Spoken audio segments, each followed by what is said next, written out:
मेरे प्यारे देशवासियों नमस्कार। आप रेडियो पर मेरी मन की बात सुनते होंगे लेकिन दिमाग इस बात पे लगा होगा बच्चों की एग्ज़ाम शुरू हो रही है। कुछ लोगों की 10वीं 12वीं की एग्ज़ाम शायद 1 मार्च को ही शुरू हो रही है। तो आपके दिमाग में भी वही चलता होगा।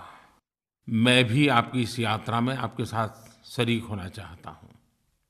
आपको आपके बच्चों की एग्ज़ाम की जितनी चिंता है, मुझे भी उतनी ही चिंता है। लेकिन अगर हम एग्ज़ाम को, परीक्षा को देखने का अपना तौर तरीका बदल दें तो शायद हम चिंता मुक्त भी हो सकते हैं। मैंने पिछली मेरी मन की बात में कहा था कि आप नरेंद्र मोदी ऐप पर अपने अनुभव, अपने सुझाव मुझे अवश्य भेजिए। मुझे खुशी इस बात की है, शिक्षकों ने, बहुत ही सफल जिनकी कैरियर रही है ऐसे विद्यार्थियों ने, माँ-बाप ने, समाज के कुछ चिंतकों ने बहुत सारी बातें मुझे लिख करके भेजी हैं। 2 बातें तो मुझे छू गई कि सब लिखने वालों ने विषय को बराबर पकड़ के रखा। दूसरी बात, इतनी हज़ारों मात्रा में चीज़ें आई कि मैं मानता हूँ कि शायद ये बहुत महत्वपूर्ण विषय है। लेकिन ज़्यादातर हमने एग्ज़ाम के विषय को स्कूल के परिसर तक या परिवार तक या विद्यार्थी तक सीमित कर दिया है। मेरी ऐप पर जो सुझाव आए उससे तो लगता है कि ये तो बहुत ही बड़ा पूरे राष्ट्र में लगातार विद्यार्थियों के इन विषयों की चर्चाएं होती रहनी चाहिए। मैं आज मेरी इस मन की बात में विशेष रूप से माँ-बाप के साथ, परीक्षार्थियों के साथ और उनके शिक्षकों के साथ बातें करना चाहता हूँ। जो मैंने सुना है, जो मैंने पढ़ा है, जो मुझे बताया गया है, उसमें से भी कुछ बातें बताऊँगा। कुछ मुझे जो लगता है वो भी जोड़ूँगा। लेकिन मुझे विश्वास है कि जिन विद्यार्थियों को एग्ज़ाम देनी है, उनके लिए मेरी ये 25-30 मिनट बहुत उपयोगी होगी, ऐसा मेरा मत है। मेरे प्यारे विद्यार्थी मित्रों, मैं कुछ कहूँ उसके पहले आज के मन की बात का ओपनिंग हम विश्व के वेल नोन ओपनर के साथ क्यों न करें। जीवन में सफलता की ऊंचाइयों को पाने में कौन सी चीज़ें उनको काम आई, उनके अनुभव आपको ज़रूर काम आएंगे। भारत के युवाओं को जिनके प्रति नाज है, ऐसे भारत रत्न श्रीमान सचिन तेंदुलकर, उन्होंने जो मैसेज भेजा है वहाँ मैं आपको सुनाना चाहता हूँ। नमस्कार, मैं सचिन तेंदुलकर बोल रहा हूँ। मुझे पता है कि एग्ज़ाम्स कुछ ही दिनों में स्टार्ट होने वाली है। आप में से कई लोग टेंस भी रहेंगे। मेरा एक ही मैसेज है आपको कि आपसे एक्सपेक्टेशंस आपके माता-पिता करेंगे, आपके टीचर्स करेंगे, आपके बाकी के फैमिली मेंबर्स करेंगे, दोस्त करेंगे। जहाँ भी जाओगे सब पूछेंगे कि आपकी तैयारी कैसे चल रही है, कितने परसेंट आप स्कोर करोगे। यही कहना चाहूँगा मैं कि आप खुद अपने लिए कुछ टारगेट सेट कीजिएगा। किसी और के एक्सपेक्टेशन के प्रेशर में मत आइएगा। आप मेहनत ज़रूर कीजिएगा, मगर एक रियलिस्टिक अचीवेबल टारगेट खुद के लिए सेट कीजिए और वो टारगेट अचीव करने के लिए कोशिश करना। मैं जब क्रिकेट खेलता था तो मेरे से भी बहुत सारे एक्सपेक्टेशंस होते थे। पिछले 24 साल में कई सारे कठिन मोमेंट्स आए और कई कई बार अच्छे मोमेंट्स आए, मगर लोगों के एक्सपेक्टेशंस हमेशा रहते थे और वो बढ़ते ही गए। जैसे समय बीतता गया एक्सपेक्टेशंस भी बढ़ते ही गए। तो इसके लिए मुझे एक सॉल्यूशन फाइंड करना बहुत ज़रूरी था। तो मैंने यही सोचा कि मैं मेरे खुद के एक्सपेक्टेशंस रखूँगा और खुद के टारगेट्स सेट करूँगा।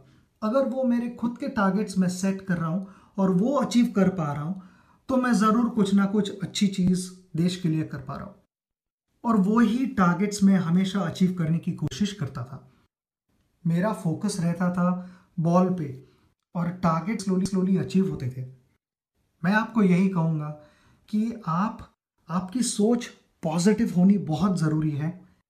पॉजिटिव सोच को पॉजिटिव रिजल्ट्स फॉलो करेंगे, तो आप पॉजिटिव ज़रूर रहिएगा और ऊपर वाला आपको ज़रूर अच्छे रिजल्ट्स दे, इसकी पूरी उम्मीद है। और आपको मैं बेस्ट विशेस देना चाहूँगा ये एग्ज़ाम्स के लिए। एक टेंशन फ्री जाके पेपर लिखिए और अच्छे रिजल्ट्स पाइए। Good luck. दोस्तों, देखा तेंदुलकर जी क्या कह रहे हैं? ये एक्सपेक्टेशन के बोझ के नीचे मत दबिए। आप ही को तो आपका भविष्य बनाना है। आप खुद से अपने लक्ष्य को तय करें, खुद ही अपने टारगेट तय करें, मुक्त मन से, मुक्त सोच से, मुक्त सामर्थ्य से। मुझे विश्वास है कि सचिन जी की ये बात आपको काम आएगी। और ये बात सही है, प्रतिस्पर्धा क्यों, अनुस्पर्धा क्यों नहीं? हम दूसरों से स्पर्धा करने में अपना समय क्यों बर्बाद करें? हम खुद से ही स्पर्धा क्यों न करें? हम अपने ही पहले के सारे रिकॉर्ड तोड़ने का तय क्यों न करें? आप देखिए, आपको आगे बढ़ने से कोई रोक नहीं पाएगा। और अपने ही पिछले रिकॉर्ड के जब तोड़ोगे, तब आपको खुशी के लिए, संतोष के लिए किसी और से अपेक्षा भी नहीं रहेगी। एक भीतर से संतोष प्रकट होगा। दोस्तों, परीक्षा को अंकों का खेल मत मानिए। कहाँ पहुँचे, कितना पहुँचे, उस हिसाब किताब में मत फंसे रहिए। जीवन को तो किसी महान उद्देश्य के साथ जोड़ना चाहिए, एक सपनों को लेकर के चलना चाहिए, संकल्पबद्ध होना चाहिए। ये परीक्षाएं, वो तो हम सही जा रहे हैं कि नहीं जा रहे हैं उसका हिसाब किताब करती है। हमारी गति ठीक है कि नहीं है उसका हिसाब किताब करती है। और इसलिए विशाल, विराट ये अगर सपने रहे तो परीक्षा अपने आप में एक आनंदोत्सव बन जाएगी। हर परीक्षा उस महान उद्देश्य की पूर्ति का एक कदम होगी। हर सफलता उस महान उद्देश्य को प्राप्त करने की चाबी बन जाएगी। और इसलिए इस वर्ष क्या होगा, इस एग्ज़ाम में क्या होगा, वहाँ तक सीमित मत रहिए।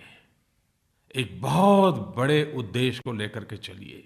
और उसमें कभी अपेक्षा से कुछ कम भी रह जाएगा तो निराशा नहीं आएगी, और जोर लगाने की और ताकत लगाने की और कोशिश करने की हिम्मत आएगी। जिन लोगों ने मुझे मेरे ऐप पर मोबाइल फ़ोन से छोटी-छोटी बातें लिखी हैं, श्रेय गुप्ता ने इस बात पर बल दिया है कि स्वस्थ शरीर में ही स्वस्थ मन रहता है। स्टूडेंट्स अपनी पढ़ाई के साथ-साथ अपनी हेल्थ का भी ध्यान रखें, जिससे आप एग्ज़ाम में स्वस्थतापूर्वक अच्छे से लिख सकें। अब मैं आज आखिरी दिन ये तो नहीं कहूँगा कि आप दंड बैठक लगाना शुरू कर दीजिए और 3 किलोमीटर 5 किलोमीटर दौड़ने के लिए जाइए। लेकिन एक बात सही है कि ख़ास करके एग्ज़ाम के दिनों में आपका रूटीन कैसा है। वैसे भी 365 दिवस हमारा रूटीन हमारे सपनों और संकल्पों के अनुकूल होना चाहिए। श्रीमान प्रभाकर रेड्डी की ने एक बात से मैं सहमत हूँ। उन्होंने खास आग्रह किया है, समय पर सोना चाहिए और सुबह जल्दी उठकर रिवीजन करना चाहिए। एग्जामिनेशन सेंटर पर प्रवेश पत्र और दूसरी चीज़ों के साथ समय से पहले पहुँच जाना चाहिए। ये बात प्रभाकर रेड्डी जी ने कही है, मैं शायद कहने की हिम्मत नहीं करता, क्योंकि मैं सोने के संबंध में थोड़ा उदासीन हूँ। और मेरे काफ़ी दोस्त भी मुझे शिकायत करते रहते हैं कि आप बहुत कम सोते हैं। ये मेरी कमी है, मैं भी ठीक करने की कोशिश करूँगा। लेकिन मैं इससे सहमत ज़रूर हूँ। निर्धारित सोने का समय, गहरी नींद, ये उतनी ही महत्वपूर्ण है जितनी कि आपके दिन भर की और गतिविधियाँ। और ये संभव है। मैं भाग्यवान हूँ, मेरी नींद कम है लेकिन बहुत गहरी ज़रूर है, और इसके लिए मेरा काम चल भी जाता है। लेकिन आपसे तो मैं आग्रह करूँगा, वरना कुछ लोगों की आदत होती है सोने से पहले लंबी लंबी टेलीफोन पर बात करते रहते हैं। अब उसके बाद वही विचार चलते रहते हैं, तो कहाँ से नींद आएगी। और जब मैं सोने की बात करता हूँ तो ये मत सोचिए कि मैं एग्ज़ाम के लिए सोने के लिए कह रहा हूँ। गलतफहमी मत करना। मैं एग्ज़ाम के टाइम पर तो आपको अच्छी परीक्षा देने के लिए, तनाव मुक्त अवस्था के लिए सोने की बात कर रहा हूँ, सोते रहने की बात नहीं कर रहा हूँ। वरना कहीं ऐसा ना हो कि मार्क कम आ जाए और माँ पूछे कि क्यों बेटे कम आए, तो कह दो कि मोदी जी ने सोने का कहा था तो मैं तो सो गया था। ऐसा नहीं करोगे ना, मुझे विश्वास है नहीं करोगे।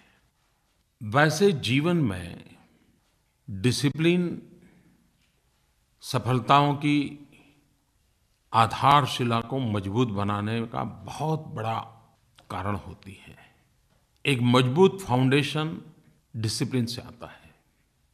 और जो अनऑर्गेनाइज होते हैं, इनडिसिप्लिन होते हैं, सुबह करने वाला काम शाम को करते हैं, दोपहर को करने वाला काम रात देर से करते हैं, उनको ये तो लगता है कि काम हो गया, लेकिन इतनी एनर्जी वेस्ट होती है और हर पल तनाव रहता है। हमारे शरीर में भी एकाध अंग, हमारे बॉडी का एकाध पार्ट थोड़ी सी तकलीफ करे तो आपने देखा होगा कि पूरा शरीर सहजता नहीं अनुभव करता है। इतना ही नहीं, हमारा रूटीन भी चरमरा जाता है। और इसलिए किसी चीज़ को हम छोटी न माने। आप देखिए, अपने आप को कभी जो निर्धारित कैसे है उसमें कॉम्प्रोमाइज़ करने की आदत में मत फंसाइए। तय करें, करके देखें। दोस्तों, कभी-कभी मैंने देखा है कि जो स्टूडेंट एग्ज़ाम के लिए जाते हैं, दो प्रकार के स्टूडेंट होते हैं। एक, उसने क्या पढ़ा है, क्या सीखा है, किन बातों में उसकी अच्छी ताकत है, उन चीज़ों पे ध्यान केंद्रित करते हैं। दूसरे प्रकार के स्टूडेंट होते हैं, यार पता नहीं कौन सा सवाल आएगा, पता नहीं कैसा सवाल आएगा, पता नहीं कर पाऊंगा कि नहीं कर पाऊंगा, पेपर भारी होगा कि हल्का होगा। ये दो प्रकार के लोग देखे होंगे आपने। जो कैसा पेपर आएगा उसके टेंशन में रहता है, उसका उसके परिणाम पर भी नकारात्मक प्रभाव होता है। जो मेरे पास क्या है उसी विश्वास से जाता है, तो कुछ भी आ जाए वो निपट लेता है। इस बात को मुझसे भी अच्छी तरह अगर कोई कह सकता है तो चेकमेट करने में जिनकी मास्टरी है और दुनिया के अच्छों को जिसने चेकमेट कर दिया है, ऐसे चेस के चैंपियन विश्वनाथन आनंद, वो अपने अनुभव बताएंगे। आइए इस एग्जाम में आप चेकमेट करने का तरीका उन्हीं से सीख लीजिए। Hello, this is Vishwanathan Anand. First of all, let me start off by wishing you all the best for your exams. I will next talk a little bit about how I went to my exams and my experiences for that. I found that exams are very much like problems you face later in life. You need to be well rested, get a good night's sleep. You need to be on a full stomach. You should definitely not be hungry. And the most important thing is to stay calm. It's very, very similar to a game of chess. When you play, you don't know which problems will appear. Just like in a class, you don't know which question will appear in an exam. So if you stay calm and you're well nourished and have slept well, then you will find that your brain recalls the right answer at the right moment. So stay calm. It's very important not to put too much pressure on yourself. Don't keep your expectations too high. Just see it as a challenge. Do I remember what I was taught during the year? Can I solve these problems? At the last minute, just go over the most important things and the things you feel, the topics you feel you don't remember very well. You may also recall some incidents with the teacher or the students while you're writing an exam, and this will help you recall a lot of subject matter. If you revise the questions you find difficult, you'll find that they're fresh in your head, and when you're writing the exam, you'll be able to deal with them much better. So stay calm, get a good night's sleep. Don't be overconfident, but don't be pessimistic either. I've always found that these exams go much better than you fear before. So stay confident, and all the very best to you. Viswanathan Anand ने सचमुच में बहुत ही महत्वपूर्ण बात बताई है। और आपने भी उनको जब अंतर्राष्ट्रीय चेस के गेम में देखा होगा, कितनी स्वस्थता से वो बैठे होते हैं और कितने ध्यानस्थ होते हैं। आपने देखा होगा उनकी आंखें भी इधर उधर नहीं जाती हैं। कभी हम सुनते थे ना अर्जुन के जीवन की घटना कि पक्षी की आंख पर कैसे उनकी नज़र रहती थी। बिल्कुल वैसा ही विश्वनाथन को जब खेलते हुए देखते हैं तो बिल्कुल उनकी आंखें एकदम से बड़ी टारगेट पर फिक्स रहती हैं और वो भीतर की शांति की अभिव्यक्ति होती है। ये बात सही है कि कोई कह दे इसलिए भीतर की शांति आ ही जाएगी, तो कहना कठिन है, लेकिन कोशिश करनी चाहिए। हंसते हंसते क्यों ना करें। आप देखिए, आप हंसते रहेंगे, खिलखिलाहट हंसते रहेंगे एग्जाम के दिन भी, तो अपने आप शांति आना शुरू हो जाएगी। आप दोस्तों से बात नहीं कर रहे हैं, अकेले चल रहे हैं, मुरझाए मुरझाए चल रहे हैं, ढेर सारी किताबों को लास्ट मोमेंट भी हिला रहे हैं, तो फिर वो शांत मन हो नहीं सकता है। हंसिए, बहुत हंसते चलिए, साथियों के साथ चुटकुले शेयर करते चलिए। आप देखिए अपने आप शांति का माहौल खड़ा हो जाएगा। मैं आपको एक बात छोटी सी समझाना चाहता हूँ। आप कल्पना कीजिए कि एक तालाब के किनारे पर आप खड़े हैं और नीचे बहुत बढ़िया चीज़ें दिखती हैं, लेकिन अचानक कोई पत्थर मार दे पानी में और पानी हिलना शुरू हो जाए, तो नीचे जो बढ़िया दिखता था वो दिखता है क्या? अगर पानी शांत है तो चीज़ें कितनी ही गहरी क्यों ना हो दिखाई देती हैं, लेकिन पानी अगर अशांत है तो नीचे कुछ नहीं दिखता है। आपके भीतर बहुत कुछ पड़ा हुआ है, साल भर की मेहनत का भंडार भरा पड़ा है, लेकिन अशांत मन होगा तो वो खजाना आप ही नहीं खोज पाओगे। अगर शांत मन रहा तो वो आपका खजाना बिल्कुल उभर करके आपके सामने आएगा और आपकी एग्ज़ाम एकदम सरल हो जाएगी। मैं एक बात बताऊं, मैं कभी-कभी कोई लेक्चर सुनने जाता हूँ या मुझे सरकार में भी कुछ विषय ऐसे होते हैं जो मैं नहीं जानता हूँ और मुझे काफ़ी कंसंट्रेट करना पड़ता है, तो कभी-कभी ज़्यादा कंसंट्रेट करके समझने की कोशिश करता हूँ तो एक भीतर तनाव महसूस करता हूँ। फिर मुझे लगता है नहीं थोड़ा रिलैक्स कर जाऊँगा तो मुझे अच्छा रहेगा। तो मैंने अपनी टेक्निक डेवलप की है। बहुत डीप ब्रीथिंग कर लेता हूँ, गहरी सांस लेता हूँ, 3 बार 5 बार गहरी सांस लेता हूँ। समय तो 30 सेकंड 40 सेकंड 50 सेकंड जाता है, लेकिन फिर मेरा मन एकदम से शांत होकर के चीज़ों को समझने के लिए तैयार हो जाता है। हो सकता है ये मेरा अनुभव हो, आपको भी काम आ सकता है। रजत अग्रवाल ने एक अच्छी बात बताई है, वो मेरी ऐप पर लिखते हैं, हम हर दिन कम से कम आधा घंटे दोस्तों के साथ, परिवारजनों के साथ रिलैक्स फील करें, गप्पे मारें। ये बड़ी महत्वपूर्ण बात रजत जी ने बताई है, क्योंकि ज़्यादातर हम देखते हैं कि हम जब एग्ज़ाम दे करके आते हैं तो गिनने के लिए बैठ जाते हैं कितने सही किया कितना गलत किया। अगर घर में माँ बाप भी पढ़े लिखे हो और उसमें भी अगर माँ बाप भी टीचर हो तो फिर पूरा पेपर फिर से लिखवाते हैं, बताओ तुमने क्या लिखा, क्या हुआ, सारा जोड़ लगाते हैं, देखो तुम्हें 40 आएगा, 80 आएगा, 90 आएगा। आपका दिमाग जो एग्ज़ाम हो गई उसमें खपा रहता है। आप भी क्या करते हैं, दोस्तों से फ़ोन पे शेयर करते हैं, अरे यार उसमें तुमने क्या लिखा, अरे यार उसमें तुम्हारा कैसा गया, अच्छा तुम्हें क्या लगता है, यार मेरी तो गड़बड़ हो गई, यार मैंने तो गलती कर दी, अरे यार मुझे ये तो मालूम था लेकिन मुझे याद नहीं आया। हम उसी में फंस जाते हैं। दोस्तों ये मत कीजिए। एग्ज़ाम के समय हो गया सो हो गया।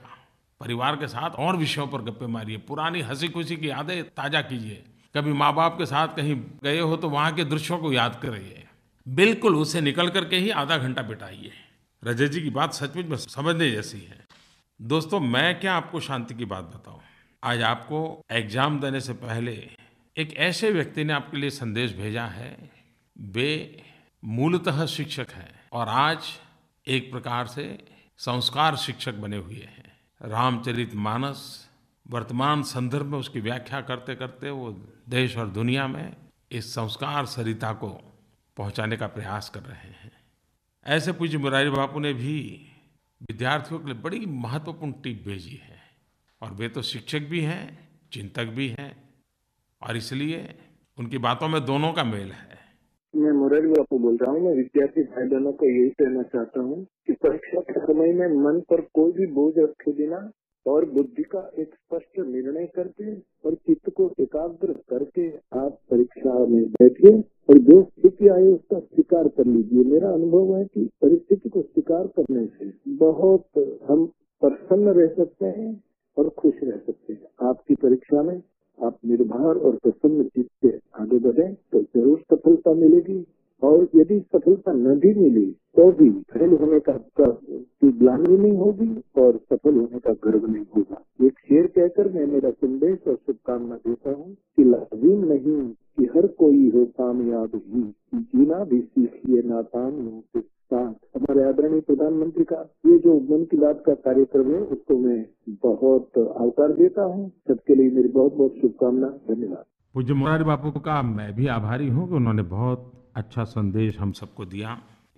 दोस्तों, आज एक और बात बताना चाहता हूँ। मैं देख रहा हूँ कि इस बार जो मुझे लोगों ने जो अपने अनुभव बताए हैं उसमें योग की चर्चा अवश्य की है, और ये मेरे लिए खुशी की बात है। इन दिनों में दुनिया में जिस किसी से मिलता हूँ, थोड़ा सा भी समय क्यों न मिले, योग की थोड़ी सी बात तो कोई न कोई करता ही करता है। दुनिया के किसी भी देश का व्यक्ति क्यों न हो, भारत का कोई व्यक्ति क्यों न हो, तो मुझे अच्छा लगता है कि योग के संबंध में इतना आकर्षण पैदा हुआ है, इतनी जिज्ञासा पैदा हुई है। और देखिए, कितने लोगों ने मुझे मेरे मोबाइल ऐप पर श्री अतानु मंडल, श्री कृणाल गुप्ता, श्री सुशांत कुमार, श्री के.जी. आनंद, श्री अभिजीत कुलकर्णी, न जाने अनगिनत लोगों ने मेडिटेशन की बात की है, योग पर बल दिया है। खैर दोस्तों, मैं बिल्कुल ही आज ही कह दूं कल सुबह से योग करना शुरू करो, वो तो आपके साथ अन्याय होगा। लेकिन जो योग करते हैं वो कम से कम एग्जाम है इसलिए आज न करें ऐसा न करें, करते हैं तो करिए। लेकिन ये बात सही है कि विद्यार्थी जीवन में हो या जीवन का उत्तरार्ध हो, अंतर मन की विकास यात्रा में योग एक बहुत बड़ी चाबी है, सरल से सरल चाबी है। आप जरूर उस पर ध्यान दीजिए। हाँ, अगर आप अपने नज़दीक में कोई योग के जानकार होंगे, उनको पूछोगे तो एग्ज़ाम के दिनों में पहले योग नहीं किया होगा तो भी 2-4 चीज़ें तो ऐसी बता देंगे जो आप 2-4-5 मिनट में कर सकते हैं। देखिए, अगर आप कर सकते हैं तो हाँ, मेरा उसमें विश्वास बहुत है। मेरे नौजवान साथियों, आपको परीक्षा हॉल में जाने की बड़ी जल्दी होती है, जल्दी जल्दी पर अपने बेंच पर बैठ जाने का मन करता है। क्या ये चीज़ें हड़बड़ी में क्यों करें? अपना पूरे दिन का समय का ऐसा प्रबंधन क्यों ना करें कि कहीं ट्रैफिक में रुक जाएं तो भी समय पर हम पहुंच ही जाएं। वरना ऐसी चीज़ें एक नया तनाव पैदा करती हैं। और एक बात है, हमें जितना समय मिला है उसमें जो प्रश्न पत्र हैं, जो इंस्ट्रक्शंस हैं, हमें कभी-कभी लगता है कि ये हमारा समय खा जाएगा। ऐसा नहीं है दोस्तों। आप उन इंस्ट्रक्शन को बारीकाई से पढ़िए। 2 मिनट, 3 मिनट, 5 मिनट जाएगी, कोई नुकसान नहीं होगा। लेकिन उससे एग्ज़ाम में क्या करना है उसमें कोई गड़बड़ नहीं होगी और बाद में पछतावा नहीं होगा। और मैंने देखा है कि कभी-कभार पेपर आने के बाद ही पैटर्न नहीं आई है ऐसा पता चलता है, लेकिन पढ़ लेते हैं इंस्ट्रक्शन तो शायद हम अपने आप को बराबर कोप अप कर लेते हैं कि हाँ ठीक है, चलो मुझे ऐसे ही जाना है। और मैं आपसे आग्रह करूँगा कि भले आपकी 5 मिनट इसमें जाए, लेकिन इसको जरूर करें। श्रीमान यश नागर, उन्हें मेरे मोबाइल ऐप पर लिखा है कि जब उन्होंने पहली बार पेपर पढ़ा तो उन्हें यह काफ़ी कठिन लगा, लेकिन उसी पेपर को दोबारा आत्मविश्वास के साथ, अब यही पेपर मेरे पास है, कोई नए प्रश्न आने वाले नहीं हैं, मुझे इतने ही प्रश्नों से निपटना है। और जब दोबारा मैं सोचने लगा तो उन्होंने लिखा है कि मैं इतनी आसानी से इस पेपर को समझ गया। पहली बार पढ़ा तो लगा कि ये तो मुझे नहीं आता है, लेकिन वही चीज़ दोबारा पढ़ा तो मुझे ध्यान में आया कि नहीं, सवाल दूसरे तरीके से रखा गया है, लेकिन ये तो वही बात है जो मैं जानता हूँ। प्रश्न को समझना ये बहुत आवश्यक होता है। प्रश्न को न समझने से कभी-कभी प्रश्न कठिन लगता है। मैं यश नागर की इस बात पर बल देता हूँ कि आप प्रश्न को 2 बार पढ़ें, 3 बार पढ़ें, 4 बार पढ़ें और आप जो जानते हैं उसके साथ उसको मैच करने का प्रयास करें। आप देखिए वो प्रश्न लिखने ही सरल हो जाएगा। मेरे लिए आज खुशी की बात है कि भारत रत्न और हमारे बहुत ही सम्मानित वैज्ञानिक CNR राव, उन्होंने धैर्य पर बल दिया है। बहुत ही कम शब्दों में लेकिन बहुत ही अच्छा संदेश हम सभी विद्यार्थियों को उन्होंने दिया है। आइए राव साहब का मैसेज सुने अपन। Professor CNR Rao from Bangalore. I fully realize that examinations cause anxiety. That too competitive examinations. Do not worry, do your best. That's what I tell all my young friends. At the same time, remember that there are many opportunities in this country. Decide what you want to do in life and don't give it up. You will succeed. Do not forget that you are a child of the universe. You have a right to be here like the trees and the mountains. All you need is doggedness, dedication and tenacity. With these qualities, you will succeed in all examinations and all other endeavors. I wish you luck in anything you want to do. God bless. देखा एक वैज्ञानिक का बात करने का तरीका कैसा होता है। जो बात कहने में मैं आधा घंटा लगाता हूँ वो बात वो 3 मिनट में कह देते हैं। यही तो विज्ञान की ताकत है और यही तो वैज्ञानिक मन की ताकत है। मैं राव साहब का बहुत आभारी हूँ कि उन्होंने देश के बच्चों को प्रेरित किया। उन्होंने जो बात कही है दृढ़ता की, निष्ठा की, तप की, यही बात है। Dedication, determination, diligence. डटे रहो दोस्तों, डटे रहो। अगर आप डटे रहोगे तो डर भी डरता रहेगा और अच्छा करने के लिए सुनहरा भविष्य आपका इंतजार कर रहा है। अब मेरे ऐप पर एक संदेश रुचिका डाबस ने अपने एग्ज़ाम एक्सपीरियंस को शेयर किया है। उन्होंने कहा कि उनके परिवार में एग्ज़ाम के समय एक पॉजिटिव एटमॉस्फेयर बनाने का लगातार प्रयास होता है और ये चर्चा उनके साथी परिवारों में भी होती थी। सब मिलाकर के पॉजिटिव वातावरण। ये बात सही है। जैसा सचिन जी ने भी कहा, positive approach, positive frame of mind positive energy को उजागर करता है। कभी-कभी बहुत सी बातें ऐसी होती हैं कि जो हमें प्रेरणा देती हैं और ये बात सोचिए कि ये सब विद्यार्थियों को ही प्रेरणा देती है। जीवन के किसी भी पड़ाव पर आप क्यों न हो, उत्तम उदाहरण, सत्य घटनाएं बहुत बड़ी प्रेरणा भी देती हैं, बहुत बड़ी ताकत भी देती हैं और संकट के समय नया रास्ता भी बना देती है। हम सब इलेक्ट्रिसिटी बल्ब के आविष्कारक थॉमस अल्वा एडिसन हमारे सिलेबस में उसके विषय में पढ़ते हैं। लेकिन दोस्तों कभी ये सोचा है कितने सालों तक उन्होंने इस काम को करने के लिए खपा दिए, कितनी बार विफलताएं मिली, कितना समय गया, कितने पैसे गए, विफलता मिलने पर कितनी निराशा आई होगी। लेकिन आज उस इलेक्ट्रिसिटी, वो बल्ब हम लोगों की ज़िंदगी को भी तो रोशन करता है। इसी को तो कहते हैं विफलता में भी सफलता की संभावनाएं निहित होती हैं। श्रीनिवास रामानुजन को कौन नहीं जानता है।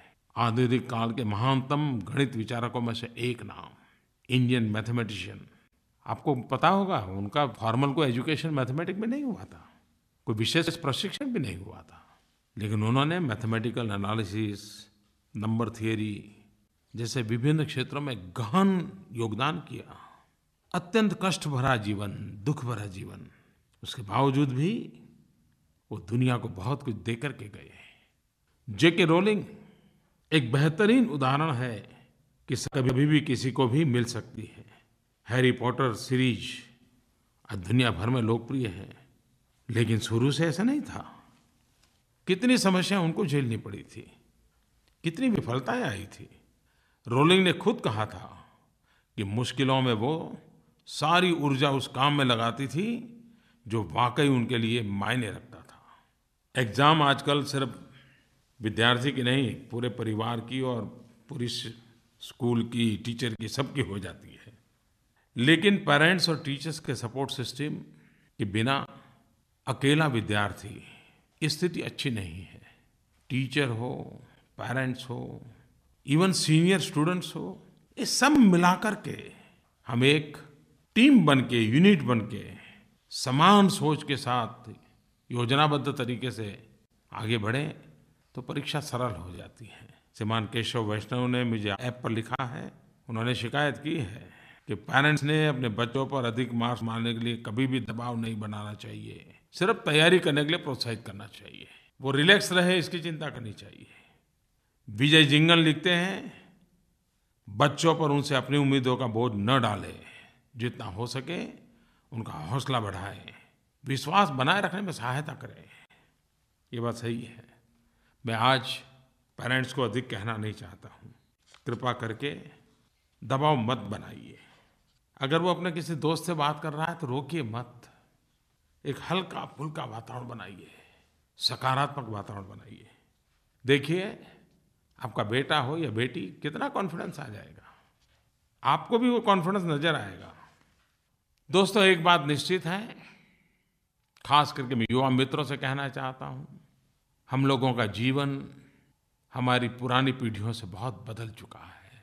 हर पल नया इनोवेशन, नई टेक्नोलॉजी, विज्ञान के नित्य नए रंग रूप देखने को मिल रहे हैं। और हम सिर्फ अभिभूत हो रहे हैं ऐसा नहीं, हम उससे जुड़ने का पसंद करते हैं।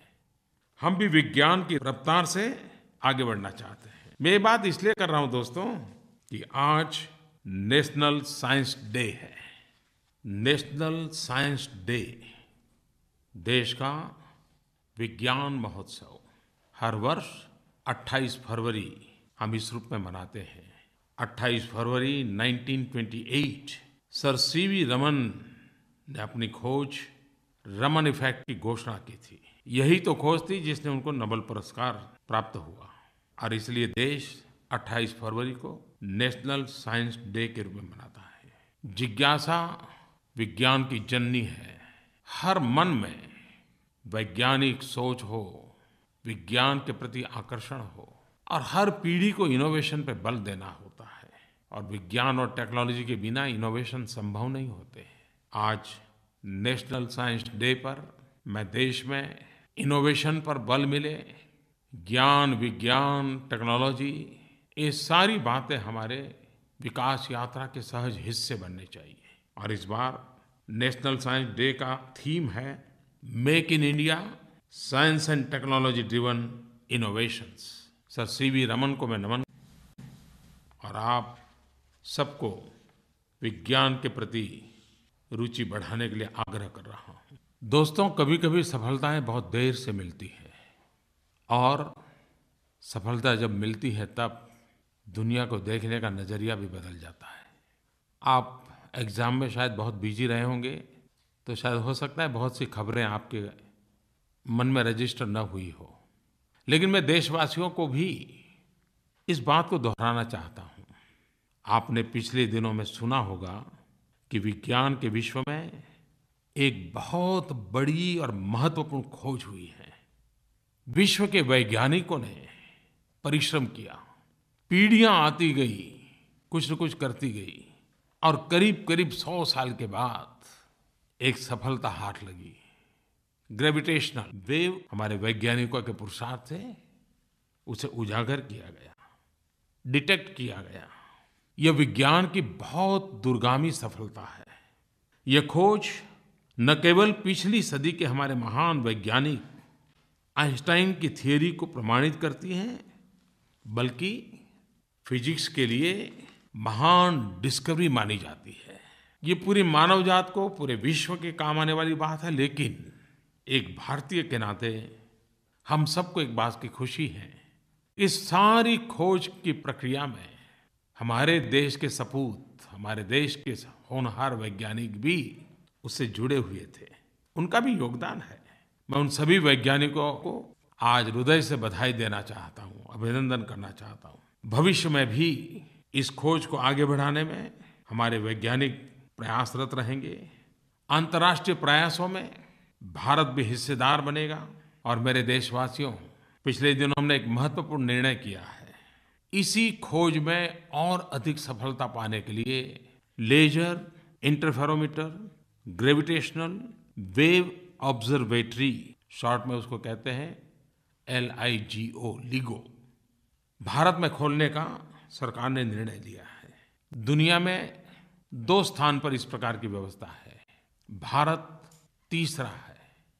भारत के जुड़ने से इस प्रक्रिया को और नई ताकत मिलेगी और नई गति मिलेगी। भारत जरूर अपने मर्यादित संसाधनों के बीच भी मानव कल्याण की इस महत्तम वैज्ञानिक खोज की प्रक्रिया में सक्रिय भागीदार बनेगा। मैं फिर एक बार सभी वैज्ञानिकों को बधाई देता हूँ, शुभकामनाएं देता हूँ। मेरे प्यारे देशवासियों, मैं एक नंबर लिखवाता हूँ आपको। कल से आप मिस कॉल करके इस नंबर से मेरी मन की बात सुन सकते हैं, आपकी अपनी मातृभाषा में भी सुन सकते हैं। मिस कॉल करने के लिए नंबर है 8190881908। मैं दोबारा कहता हूँ 8190881908। दोस्तों, आपकी एग्ज़ाम शुरू हो रही है। मुझे भी कल एग्ज़ाम देनी है। 125 करोड़ देशवासी मेरी एग्जामिनेशन लेने वाले हैं। पता है ना, अरे भाई कल बजट है, 29 फरवरी, ये लीप ईयर होता है। लेकिन हाँ, आपने देखा होगा, मुझे सुनते ही लगा होगा मैं कितना स्वस्थ हूँ, कितना आत्मविश्वास से भरा हुआ हूँ। बस कल मेरी एग्ज़ाम हो जाए, परसों आपकी शुरू हो जाए और हम सब सफल हो तो देश भी सफल होगा। तो दोस्तों, आपको भी बहुत बहुत मेरी शुभकामनाएं, ढेर सारी शुभकामनाएं। सफलता विफलता के तनाव से मुक्त होकर के मुक्त मन से आगे बढ़िए, डटे रहिए। धन्यवाद।